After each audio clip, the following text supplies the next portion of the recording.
क्रिस्त में प्रिय भाइयों और बहनों, सबको जय यीशु। हम सब स्विस बैंक के बारे में जानते हैं।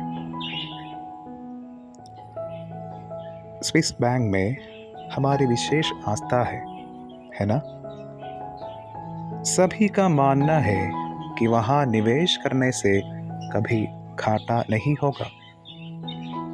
इसके अलावा इतनी प्राइवेसी आपको कहीं और नहीं मिलेगी।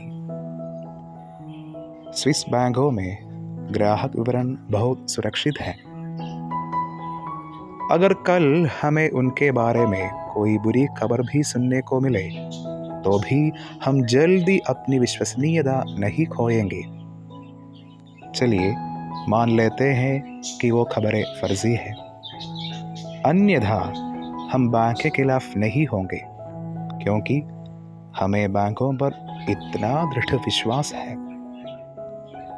आज का सुसमाचार पाठ हमें याद दिलाता है कि हमें ईश्वर के समक्ष की जाने वाली प्रार्थनाओं में भी इसी तरह का दृढ़ विश्वास रखना चाहिए।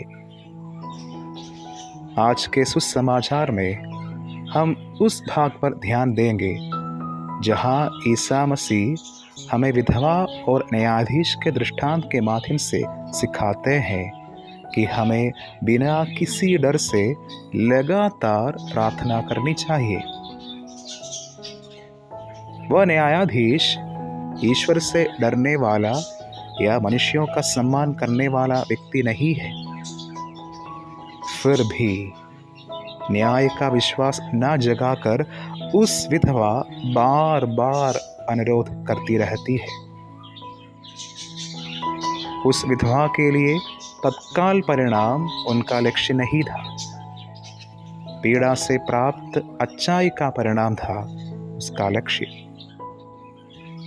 उस विधवा जानती थी कि उस न्यायाधीश एक हठीला व्यक्ति है, फिर भी उसने विश्वास करती हुई अपने बात उसके सामने रखा, और देखो नतीजा यह निकला कि न्यायाधीश ने उस विधवा को न्याय दिलाया।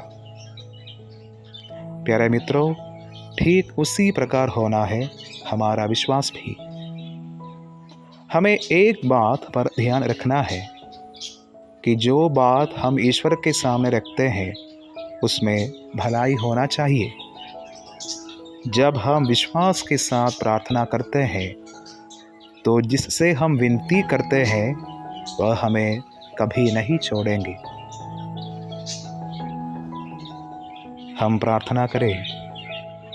प्रभु मसीह हमें अपनी पवित्र आत्मा से भर दे, ताकि हम इस पुनरुत्थान काल में हम अपने विश्वास को गहरा करते हुए हमारे निराशा पर काबू पाने की शक्ति हमें प्रदान कर। आमीन। मसीह आप सबको आशीष दे। जय यीशु।